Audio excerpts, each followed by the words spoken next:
Hi, welcome back to another edition of Lipper's Fund Flows Insight. My name's Tom Roseen. Thanks for joining me today. I'm reporting flows for the week ended Wednesday, December 14th, 2016.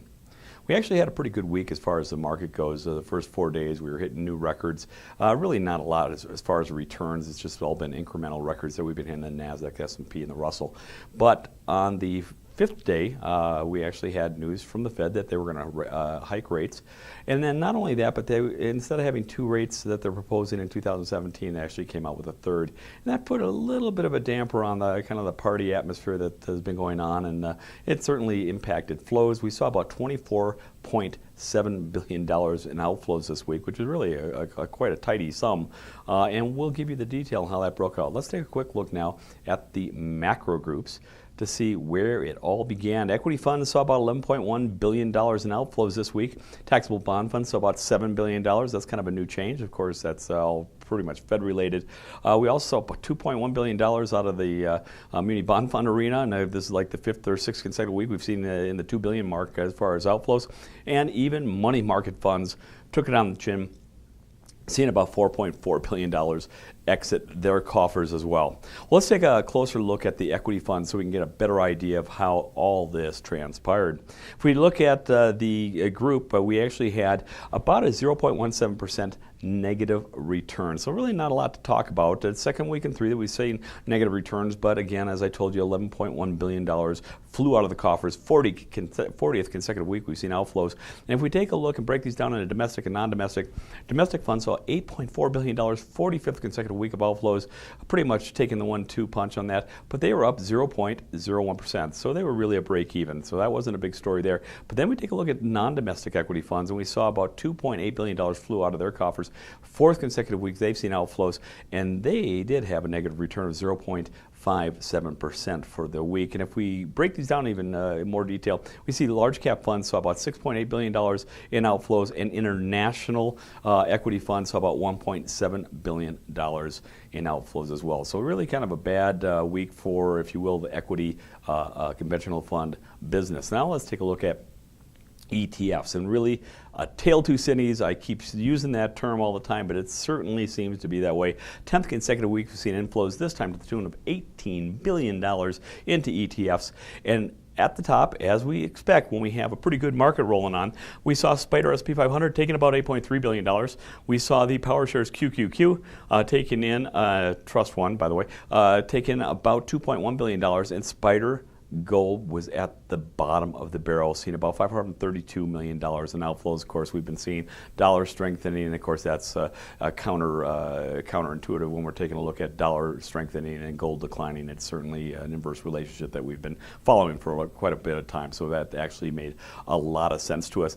If we actually take a look at the healthcare select sector spider funds also took a little bit of a beating, about $507 million as far as outflows go. Well, let's take a look at what happened in the taxable bond fund arena as well. For the 6th week in 7, we saw outflows about $7 billion out this week. It's the first week in 3 that we've actually seen negative returns, 0.26%. Totally makes sense. So we had the Fed actually, raise interest rates by about 25 basis points, and that put a damper on, if you will, the party that people have been having with this easy money out there. Corporate high yield funds were the big attractor of money, about $1.9 billion, second consecutive week. They've seen inflows. And then if we take a look at corporate investment grade debt funds, they actually saw inflows to about $300 million. But the reason I bring this up and highlight this is because really, when we take a deeper look into this, we saw loan participation funds. These are floating rate funds, bank rate loan funds, those type of funds, and we call them loan participation funds, actually saw $900 million, $0.9 billion of inflows. And that would tell you that actually corporate investment grade debt funds saw outflows. And then when we take a look at the very bottom of the arena, we take a look at where the big losses were. Flexible bond funds actually took a 1-2 punch, saw about $6.7 billion in outflows. Well, let's take a look at what happened on the ETF side of the arena, and that's, again, tale of two cities, different way of looking at things. ETFs on the taxable bond fund side saw inflows about $1.2 billion. Third week in 4, they've taken in money, and in this time we've taken a look at it's iShare iBox High Yield Corporate. Again, high yield was kind of the name of the game.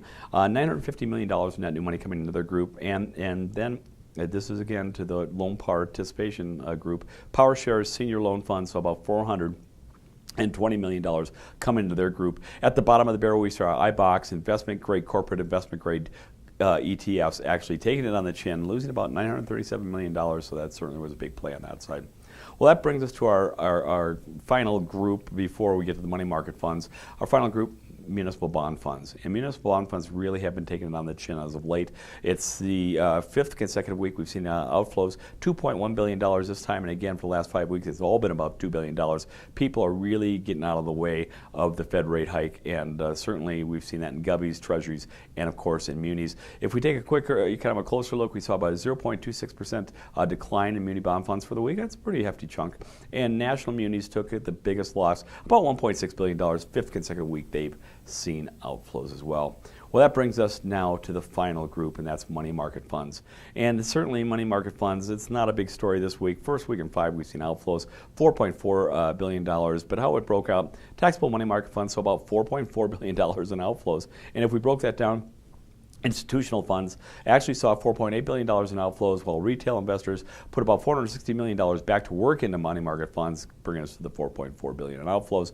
Taxes at money market funds saw just a minor bit of outflow, about $50 million. Well, that's really it for us this week. And when we're taking a look at this, actually, we're going to be keeping an eye on the concerns about the Fed. The first day that came out, people, thought it was a good thing, but then they started to hear Janet Yellen turn around and talk about having 3 hikes in 2017, and I think they put people back on their heels. And so we'll have to keep a watch over the next several weeks to see how that impacts. And of course, I think a lot of us are expecting a possible continuation rally in the equity markets, even though we've had that thing on I won't call it discouraging news. I think it's good news, but certainly news out of the Fed raising interest rates. So maybe we may be getting the Santa Claus rally coming up here as well.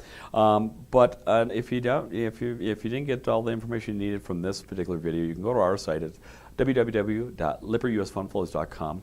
Or join us the next time we show up. Now, I do want to tell people that this is going to be our last video broadcast for the year. And we will be picking it up right at the beginning of the year. So I think, I forget what day it is, but anyways, on the following Friday after we get back from the holiday breaks, we certainly will be back and up and producing again. So until that time, though, I want to, from our family to your family, want to wish you a happy holidays, a very exciting and wonderful new year, and we can't wait to see you back in a couple of weeks. My name is Tom Roseen. Thank you for joining me, and I'm wishing you the best in your wealth planning and creation.